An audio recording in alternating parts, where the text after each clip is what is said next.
জীবনে যতদিন শুক্রবার পাবেন 4টা আমল করতে ভুল করবেন না। আজকে শুক্রবার না, আমি জানি না 4টা আমল করেছেন কিনা বা করছেন কিনা, আপনারা মিলিয়ে নেবেন। যদি 4টা আমল আজকে না করে থাকেন, আজকে থেকে জীবনে যতদিন শুক্রবার পাবেন 4টি আমল করতে ভুল করবেন না। পারবো তো ইনশাআল্লাহ? ইনশাআল্লাহ। 1, দুরূদ পড়া। আমার বিশ্বনবী দুরূদ সম্পর্কে কত অসাধারণ কথা বলেছেন। একজন সাহাবা এসে বললেন, ইলা রাসূলুল্লাহ সাল্লাল্লাহু আলাইহি ওয়াসাল্লাম, ও নবী, আমি যদি আপনার প্রতি দিনের 1/3 ধরে দুরূদ শরীফ পড়ি আমি কি নিয়ামত পাবো? বিশ্বনবী বললেন, তুমি যদি দিনের 1/3 ধরে আমার প্রতি দুরূদ শরীফ পড়ো, তোমার জন্য বিশাল উপকার হবে, আরো বাড়িয়ে পড়লে তোমার জন্য আরো ভালো হবে। সাহাবা মহা খুশি হয়ে গেলেন, ইয়া রাসূলুল্লাহ, আমি দিনের অর্ধেক সময় জুড়ে যদি আপনার প্রতি দুরূদ শরীফ পড়ি তাহলে কি হবে? বিশ্বনবী বললেন, এটা বিশাল শুভ সংবাদ তোমার জন্য, তার চাইতে আরো বাড়িয়ে পড়লে তোমার জন্য আরো ভালো। সুবহানাল্লাহ। বিশ্বনবীর কথা আবেগতাড়িত হয়ে সাহাবা বললেন, ও নবী, আমি পুরো 24 ঘন্টার যখনই সময় পাবো তখনই যদি আপনার প্রতি দুরূদ শরীফ আমি পড়তে পারি গো নবী।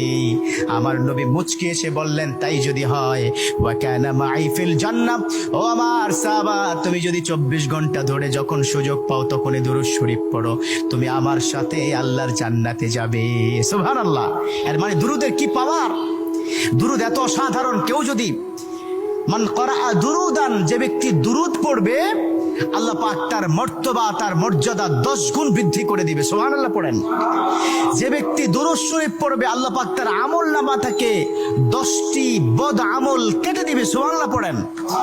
যে ব্যক্তি দুরূদ শরীফ পড়বে আল্লাহ পাক তাকে 10টি নিয়ামত দান করবেন, যে নিয়ামত সে কখনো ভাবতে পারেনি। সুবহানাল্লাহ পড়েন। তার মানে দুরূদ শরীফ কি কত অসাধারণ না? মান লাজিমাল ইস্তিগফার। দ্বিতীয়টি হচ্ছে ইস্তেগফার পড়া।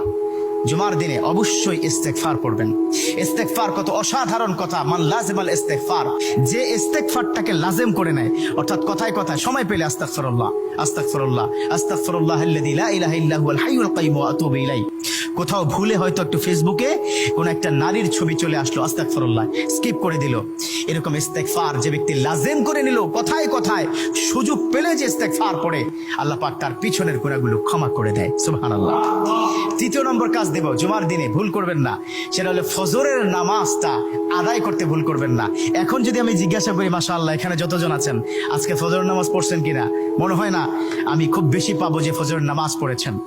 আর 4 নম্বর যেটা হচ্ছে, জুমার দিনে যতদিন জুমার দিনে আপনি পাবেন সবার আগে মসজিদে প্রথম কাতারে আসবেন। বিশ্বনবীর হাদিস,